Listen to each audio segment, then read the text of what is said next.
Ah, well, hello and welcome to part 2 of 4, Introduction.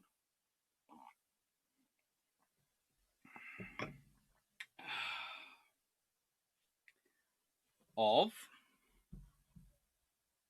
and this is the important thing, of flying boats and seaplanes mothered by capability or necessity, the interwar years. So, 1920s and 30s,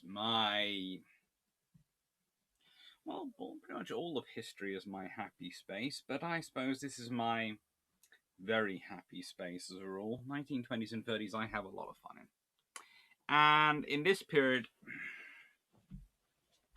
you've got to remember that a lot of the factors are still there, especially infrastructure-wise around the world. So, as I tell you this while I recline with my feet up on my bed, the world is going for ease. Rather like I have my legs up on my bed, reclining comfortably, so it's a nice position to be in for me. For the world, it's easier to make use of large bodies of water than it is to go to all the infrastructure issues of starting to build airfields. Especially as at this point you do not have the mass use of air travel. So air travel is very much a very big thing for the rich, and it's ease. Oh, it's for military purposes, and again, it's for ease. So long range travel by aircraft, whilst it is starting to take off, flying boats are definitely have an advantage in it, and we'll be looking at this in a couple of seconds. Most importantly, they have this advantage in that if you consider where do you want to go for a holiday, well, quite a lot of people like to go for a holiday somewhere where they get copious amounts of alcohol and a beach. That's a nice sunny beach to relax on. Now, whilst I have to say the former doesn't really appeal to me, iron brew is much more my métier than alcohol. The beach idea at the moment, I could probably stand a couple of days on the sunny beach. After that, I go hunting for a museum or do some kayaking or something. But you know, I could probably stand a couple of days on relaxing on a beach. So I can get it. I can understand that love. And the advantage of a flying boat, if you're going to somewhere sunny, beachy, and isolated, is if there's a beach, there's usually a body of water which the beach is connected to. You can land really nice and closely. It can be a nice pontoon or a little boat can come out to get you. You can be taken ashore in luxury. It's beautiful. But that's really not what I'm interested in here, and I'm sorry for those who think I'm going to start giving you Pan Am Clipper advertisements. Although I might be going to look at the Pan Am Clippers. I'm actually going to be focusing on the military side, the naval side of what's going on. Now, bilge pumps. As I mentioned in the first video, for part 1, double feature this week. Should be out Wednesday and Friday. And a double feature next week. Again, Wednesday and Friday. So fun. And as we can see, this is actually a meme produced by our very own Drakenfinel. It's how he imagines the Zumwalt class could look if they had a little bit of art history done to them.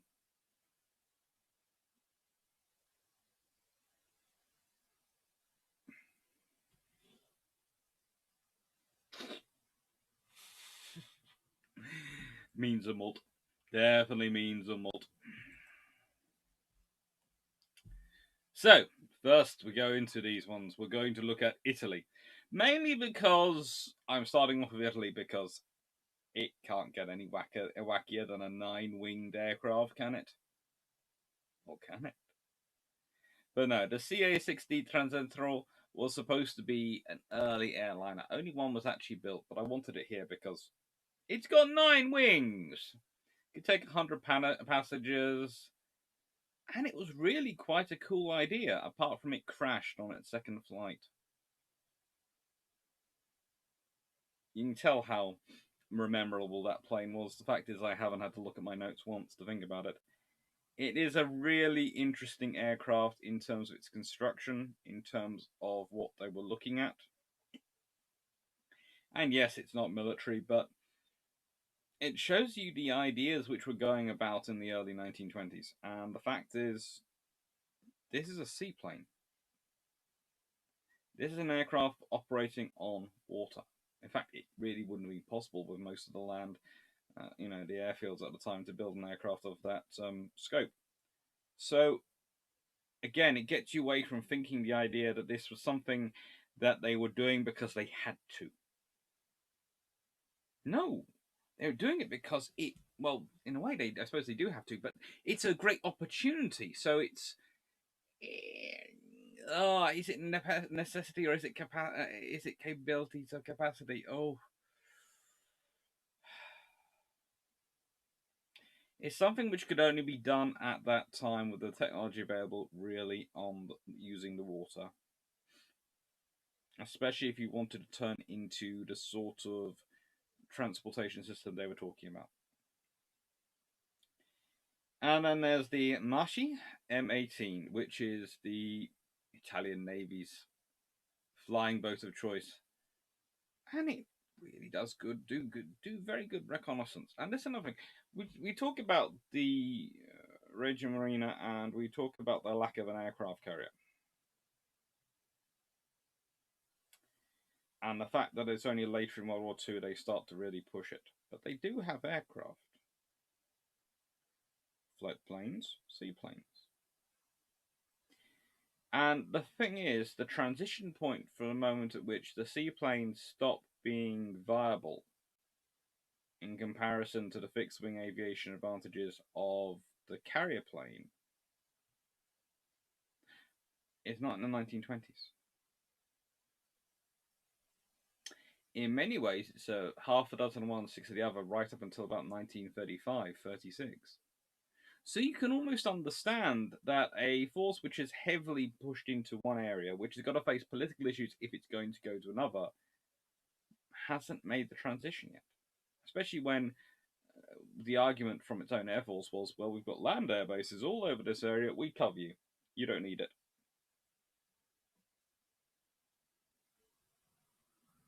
You can understand difficulty going on. What is interesting is our next nation, Britain.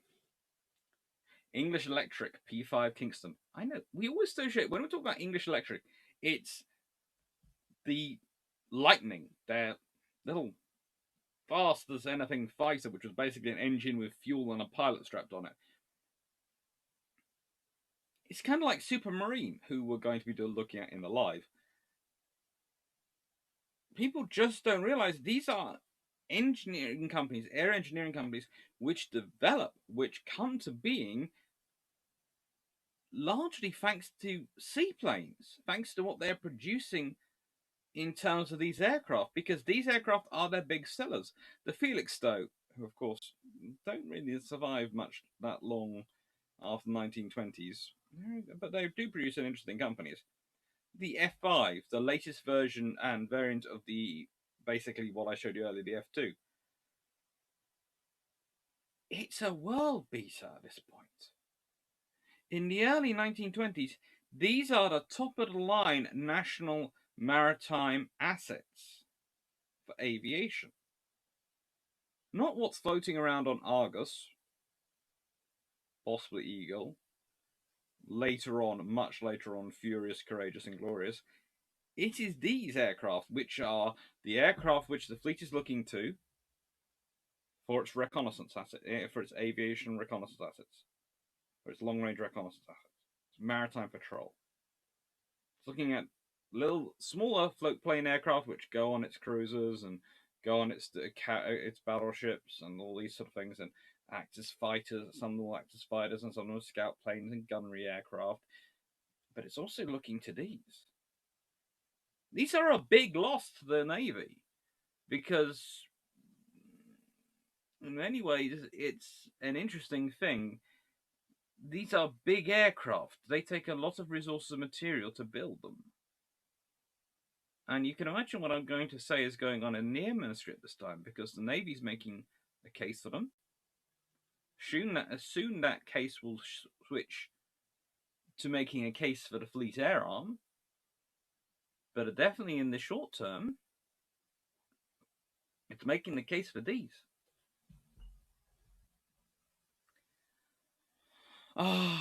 Japan. Now, if either of these aircraft look at all similar to anything we might have been looking at earlier, you will not be surprised. Now, they are lovely, lovely aircraft, and they do have a big impact. Basically, in 1929, the Imperial Japanese Navy purchased a British Supermarine Southampton. Number 2, I think it was. And the Supermarine Southampton is based off the progression from the Felixstowe, to an extent, F4, F3, and the AD, which they turn into the Supermarine Channel.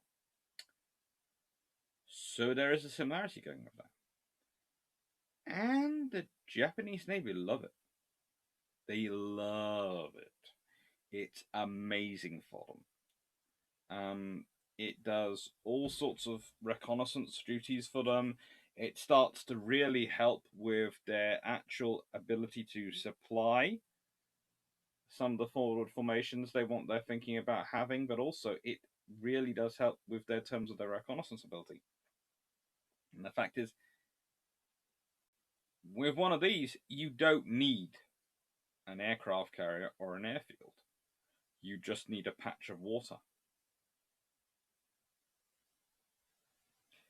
If you think about the needs, the ship you need for the tender to support a seaplane or a flying boat, it can be a converted old cruiser, it can be a converted merchant ship.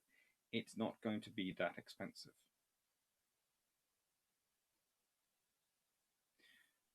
It's also probably not going to be limited by treaty.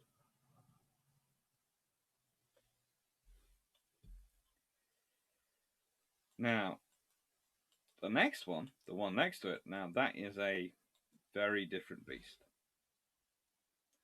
The Quanishi H6K. Now, I have to stop myself laughing every time I look at my notes, every time, because the reporting name for this aircraft is Mavis. So the Allies would say there are 9 Mavis inbound.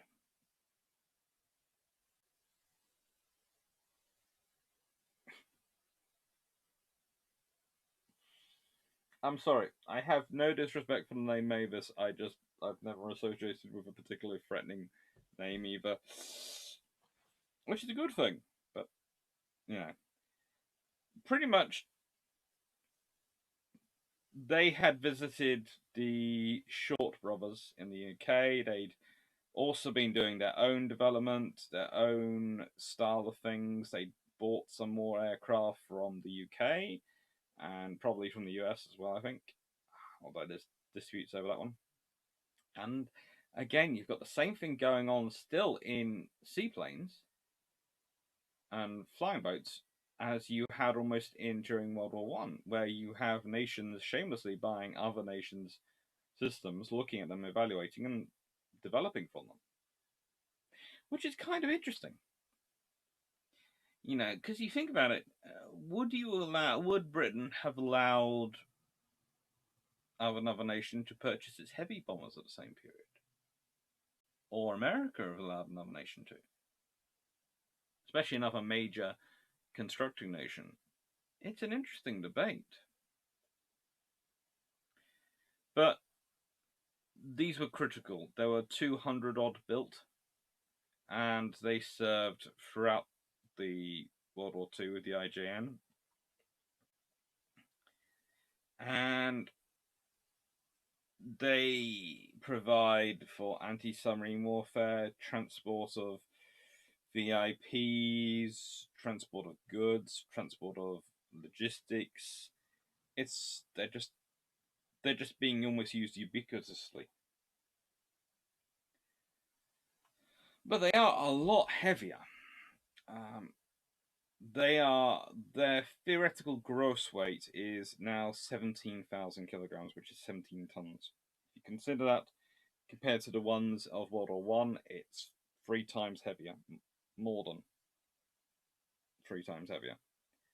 And the maximum takeoff weight of the Kwaski, which is why they were so good for logistics, was 21.5 tons.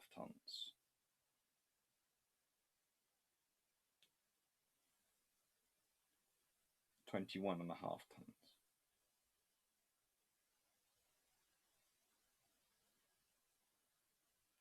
That's way bigger. That's, I don't know, 4.6 times the weight of the World War One ones, the Felix Stowe's twos.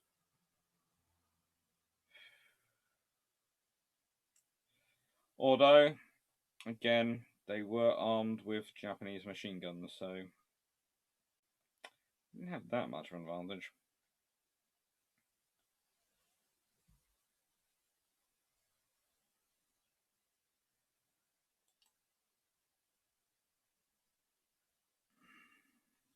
But it was a good aircraft, and it was critical to what the IJN was hoping to do. Think about it, if the intelligence battle had been neutral, i.e., both sides had made similar gains, rather than one side being able to read the other side's playbook, reconnaissance assets like this would have been the ones which would have been deciding the fates of the war. Not, we know what the other enemy is going to do before they do it, so we can position our forces appropriately. It would have been reconnaissance assets like this. Or perhaps more like this. Okay. It's the PBY! Yeah, it's the Consolidated Catalina, the PBY. 1936 to 1978 was how long they served. It's the Brazilian Navy which had them going to 1978. They served with everyone, and the Consolidated is one of my favourite of these aircraft. And it's one of the ones which are most, dumbed down. If you really want to have fun, I think there is a huge, huge one sitting in, if you're in the UK, in Duxford, the Imperial Museum's Duxford. And that is beautiful. It's beautiful white. Last time I was there, anyway. It might not be white anymore. They change the colours occasionally, but it was lovely. It's an anti-submarine aircraft, of course, long-range maritime patrol. It would do night attacks on enemy ships. It would do search and rescue. They even had some used commercially.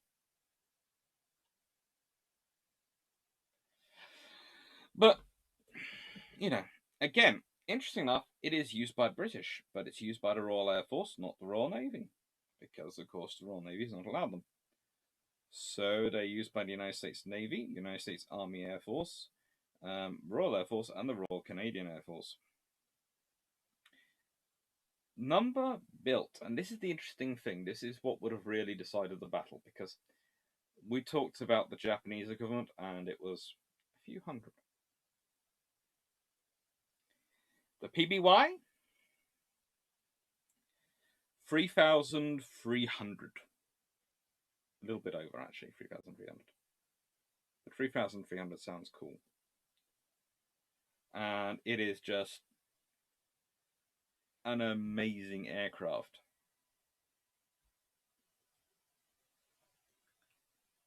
It's... Go down to my notes because I don't want to read all that bit. Right, so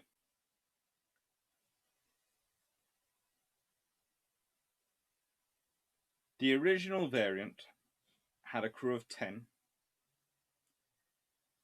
had a maximum takeoff weight of 16,000 kilograms or 16 tons, which is a lot less, is actually less than Kwaski, but they're less likely to be using for logistics. But has a range of, and listen to this, 2,190 nautical miles. 2,190 nautical miles, which means a theoretical search radius of you could go out 1,000 miles in any direction from your place. More likely, as you want to fly around a bit, you'd be talking about 800 miles. But still, that is a long, long way. So, and you can, if you can draw that around a base, you can go, right, I've put a flotilla, a squadron of PBYs. Sorry. Squadron. Pardon me. A squadron of PPYs in this position, and they're going to search all the area around it. Well then, you've got a large amount of coverage done. Just the interesting thing, because you have so few of these in terms of pre-World War II being positioned around, they're just coming in. They are very useful assets, but they're just coming in. When we're talking about Singapore the other day, it's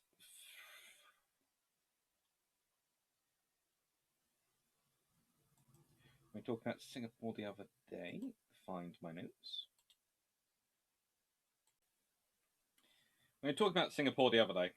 Sorry about that for a second. Had to go off and cough. It was number 205 Squadron had 3 consolidated Catalinas when December happens. 3. Imagine if they'd had a proper formation of them. If they'd had 12. More, maybe. Imagine the level of information you're getting about where the enemy task groups are, what sort of information is coming in, what can be fed to commanders. That could have had a big difference on how 4C was employed. It could also have had a big difference on the success of things like the Wildebeest and the Fairey Albacores, which were being used as torpedo bombers. Reconnaissance aircraft are key to making these things work, especially in those periods. Now, next one is proof that infrastructure, or rather limitations, was the big impact on air travel at this point, but you still wanted luxury for your refined customer space. So you build the Boeing 314 Clipper. Now, stats for the 314. Only 12 were built. And they were mainly built, they were supposed to be built for Pan Am, but they were also used by what was originally called the British Overseas Airways Corporation, or BOAC, which I'm reliably informed becomes British Airways, and USN. Now, they're rather cute things. Well, in my opinion, they're cute.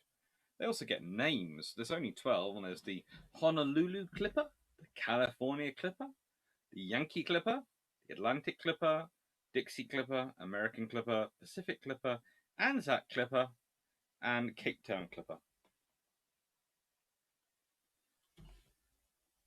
That's the, the Pan Am ones. The BOAC ones are called Bristol, Berwick, and Bangor.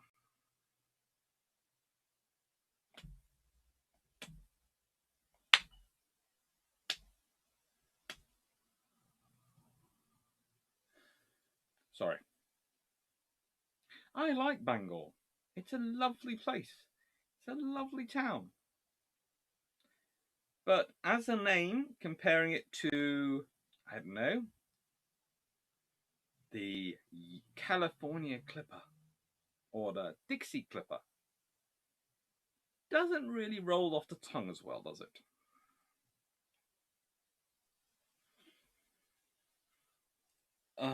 But originally, of course, Berwick would take Winston Churchill and Lord Beaverbrook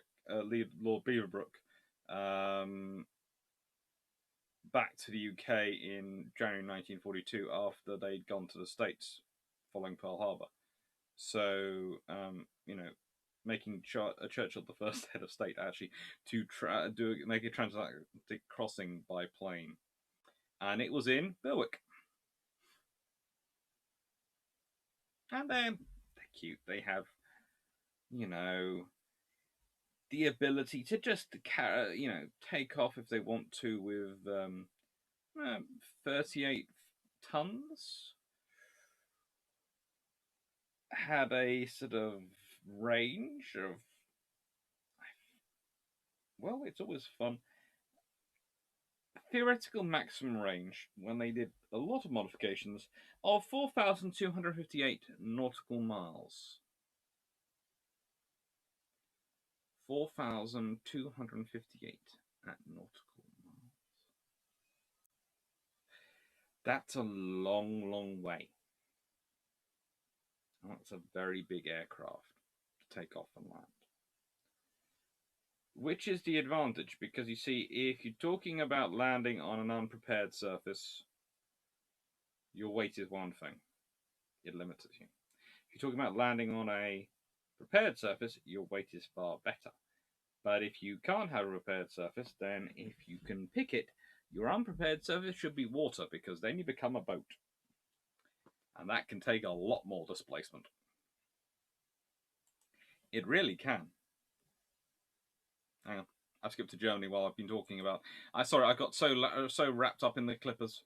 Sorry. I like the Clippers. They're cute.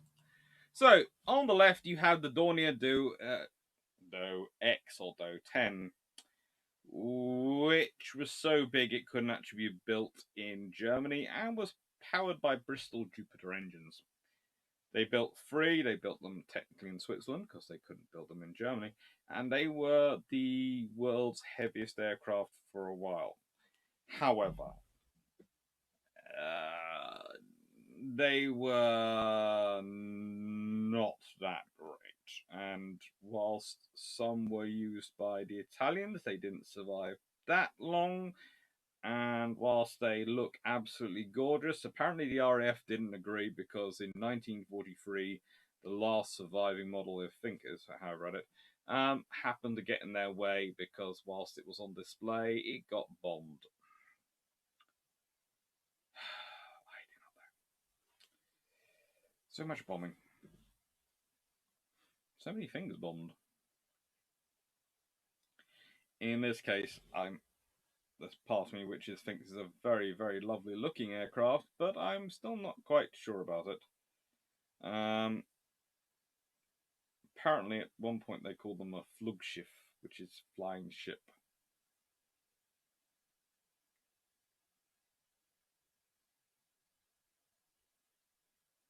I'm just going to let that rest, and I'm going to move on to the Roma. Okay.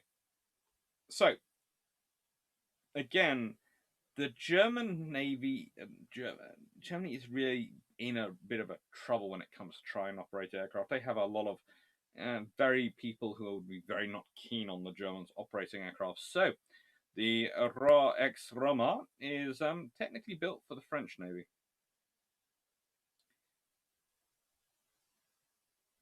Well, when I say technically built for the French Navy, I think one does work for Lufthansa, the German airline, but most go and operate for the French Navy. And the French Navy needs reconnaissance assets. And as you can see, if you look at this one, the reason I picked out this particular design, and I find them quite interesting, is they all have very much above wing engines, but they also have, these ones have pushers engines. So the engines are pointed, sort of propellers are pushing them rather than pulling. Whereas the Do X is, of course, a pulling. And it's rather an interesting idea, but it's supposed to be actually better for taking off from water if it is pushing. At least that's the explanation given in certain design bureaus, and does seem to crop up quite a bit. I'm not sure myself, though. I think it looks a bit weird.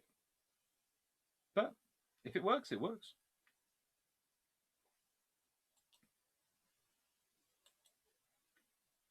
Right then. Skipping through the German ones. And as you can see, the Doe X's have it sort of double, so they have propellers, the engine, and then you have a propeller front, propeller pulling and pushing. So they were technically 12 propellered aircraft, I think.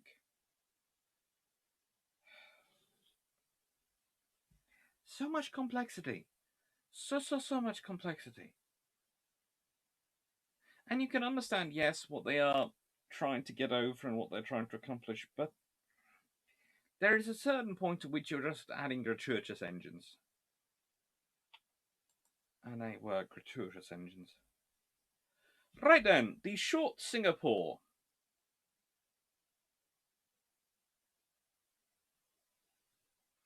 Yes, we're going to name a very long-range maritime patrol aircraft and anti-submarine warfare aircraft after Singapore, and then, again, if I check my notes, yep, they served till 1942, and I can't see a single one in Singapore. If you couldn't have had Catalinas, it would have been good to have a few of these out there until they were replaced. The Catalinas replaced them all.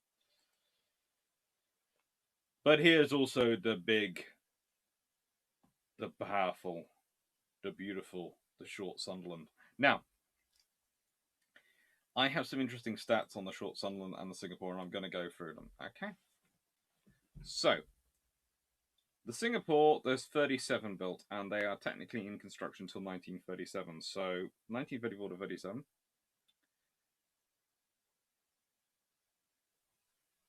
The Royal New Zealand Air Force operates them. Literally, the Royal New Zealand Air Force, and I've just realised this in my notes because I've just remembered it's 205 Squadron, which are in Singapore. 4 aircraft transferred from 205 Squadron Royal Air Force from October 1941 to form number 5 Squadron of the Royal New Zealand Air Force.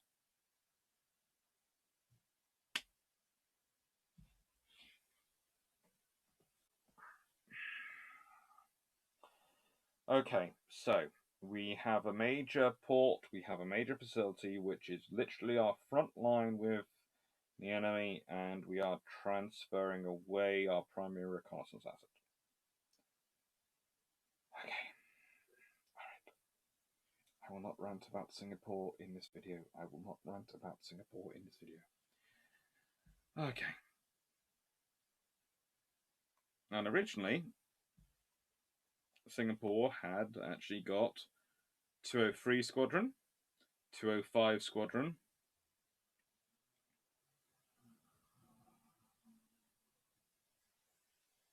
oh no, just had 205 Squadron, but it had apparently 203 Squadron and were based in Pembroke Dock in Iraq. And the trouble is, when you're reading Singapore and looking for Singapore bases, just that. But the no, yeah, I was right. There's no squadron. It's 230 Squadron. I was reading the wrong way around. So originally you had 205 and 230 Squadron based at Singapore, which had Singapore freeze. I'm taking my Singapore free to Singapore. I would have loved to have been the pilot to be able to say it up. That would have been so dashing. So, the specifications for the Singapore free. Maximum takeoff weight. A little over 14.5 tons. Their range is 1,000 miles or 870 nautical miles, so it's really not as good as the Catalina by any stretch of imagination, but it's still better than nothing. Way better than nothing. And yeah, their endurance is 11.9 hours at economy cruise, apparently, whatever that was.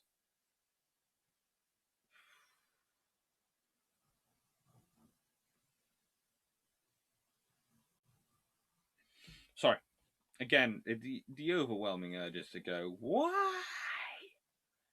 Anyway, we'll leave that to one side. We will leave that to one side, and we'll get back to the far more lovely, far more interesting, wonderful thing that is the short Sunderland, and I love short Sunderlands. They are beautiful aircraft. They serve in the Royal Air Force, the French Navy, the Royal Australian Air Force, South African Air Force, and the Royal New Zealand Air Force. They come into service in 1938. They leave service with the RAF in 1959, with the Royal New Zealand Air Force in 1967, and there are about 750 built. Okay? There are 750 of these aircraft built. The last ones don't roll off the production line until 1946. They're in production the whole way through World War II, 38 to 46. And in service the whole way through World War II. Like the Swordfish. Amazing. Very useful design aircraft to get stays in service for an entire war. The thing that always interests me most about them is the turret at the top. The top turret. Because, believe it or not, whilst nose and rear are both quad machine guns,